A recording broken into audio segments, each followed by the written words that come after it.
என்ன ப்ராப்ளம்? இது எங்கள் அப்பா தான் இவரு. எது புதுசு புதுசா இருக்காங்க. அப்பனா எனக்கு அப்பா வேற ஒருத்தர். என்னடா அவன் பைத்தியக்கார மாதிரி பேசிட்டு இருக்கான். இவரால் தான் எங்கள் அப்பா போனது. நான் எதுவும் தப்பாக சொல்ல.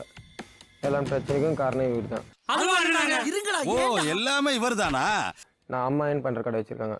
அங்கே தான் வந்து உட்காந்து பாரு, டீ வாங்கி கொடுப்பாரு, எல்லாம் பண்ணுவார். இதை அடுத்த புருஷன் பார்த்தா என்ன வருது? குருமா உங்களுக்கு கல்யாணம் ஆகணும்னு வச்சுக்கிடுங்க, எங்க கூட இருப்பீங்களா?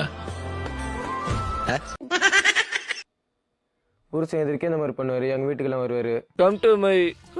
மூஞ்சிய பாரு, செருப்பு பிஞ்சிரும். வா நாவலிய கடை சொல்றேன். இல்ல மேடம். என்ன தெரியுமா? இல்ல மேடம். அதெல்லாம் தெரியாது. நான் என்கிட்ட போன்ல பேசியிருக்கேன், ஞாபகம் இருக்கா? பேசிக்கிறேன். மேடம் என்னன்னு சொன்னேன் என்கிட்ட?